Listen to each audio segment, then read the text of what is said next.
लोकसभा चुनावों को लेकर फलोंदी सट्टा मार्केट ने दिया यूपी का सटीक ब्यौरा। पेश किया ऐसा सियासी गणित की बीजेपी वालों की निकल गई चीख। सट्टा मार्केट ने पहले सपा को बताया था कमजोर, लेकिन अब बढ़ा दिया सीटों का अंक गणित। बीजेपी ने देखा रुझान तो आ गया सियासत में तूफान। फलोंदी के आंकड़े कभी गलत नहीं होते साबित, तो क्या इस बार यूपी में साइकिल पकड़ रही है रफ्तार? देखिए क्या है सटोरियों का विचार।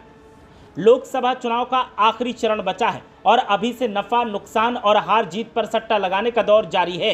राजस्थान का फलोंदी सट्टा मार्केट, जो अपने चुनावी प्रेडिक्शन के लिए अक्सर सुर्खियों में रहता है, उसने उत्तर प्रदेश को लेकर ऐसा अंकगणित पेश किया है कि बीजेपी वाले बौखला रहे हैं और सपाई राहत की आहट मिलते ही आश्वस्त नजर आ रहे हैं। फलोंदी के सटोरियों का एक कमाल तो है कि वो जो कहते हैं वो ज़्यादातर हो जाता है। ऐसे में अब फलोंदी ने उत्तर प्रदेश की सियासत में खलबली मचा दी है। उत्तर प्रदेश में जिस तरह से आखिरी चरण आते आते रुझान बदला है, उसने सबको चौंका दिया है। देश में होने वाले लगभग हर चुनाव में फलोंदी सट्टा बाजार पर अक्सर सभी की नजर होती है।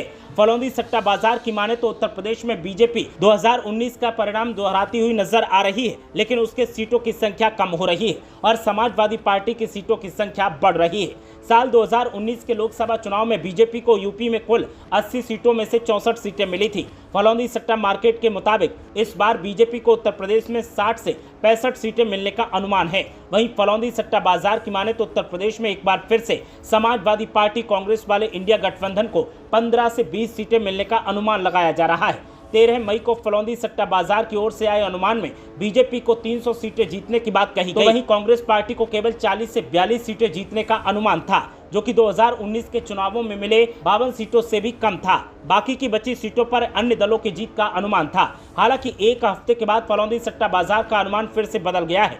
अब बीजेपी 300 सीटों से नीचे आ गई है। वहीं कांग्रेस पार्टी का आंकड़ा 70 से 85 सीटों तक पहुंच गया है। फलोंदी सट्टा बाजार में हारने वाली पार्टी का भाव ज्यादा होता है, वहीं जीतती हुई पार्टी का भाव कम होता है। इसमें भी खास बात यह है कि फलोंदी के सटोरिये देश के साथ साथ दुनिया की राजनीतिक और खेल की गतिविधियां और बारिश मौसम जैसे अनुमान पर अपनी नजर रखते हैं, लेकिन सियासत को लेकर वो जो अंकगणित पेश करते हैं कई बार वो सही साबित होता है। उत्तर प्रदेश में जिस तरह का सियासी माहौल दिखाई दे रहा है, उसने इतना तो साबित कर दिया है कि अब की बार बदलाव की आहट हर जगह महसूस की जा रही है। अब उत्तर प्रदेश में किस पार्टी को कितनी सीटें मिलेंगी वो तो चुनावों के बाद ही पता चलेगा, लेकिन इतना जरूर साफ है कि अब की बार सपा के खाते में ज्यादा सीटें आ सकती हैं। और जब से ये संकेत मिले हैं तब से सत्ताधारी पार्टी के होश हावड़े दिखाई दे रहे हैं। सत्ताधारी पार्टी के नेता बौखलाए घूम रहे हैं। उन्हें लग रहा है कि अगर उत्तर प्रदेश में सीटें कम हुई तो फिर केंद्र की कुर्सी मिलना थोड़ा मुश्किल हो जाएगा, क्योंकि केंद्र की सरकार का रास्ता उत्तर प्रदेश से होकर ही गुजरता है और इसीलिए हर सियासी दल सबसे ज्यादा उत्तर प्रदेश पर ही फोकस करता है। अब देखना यह है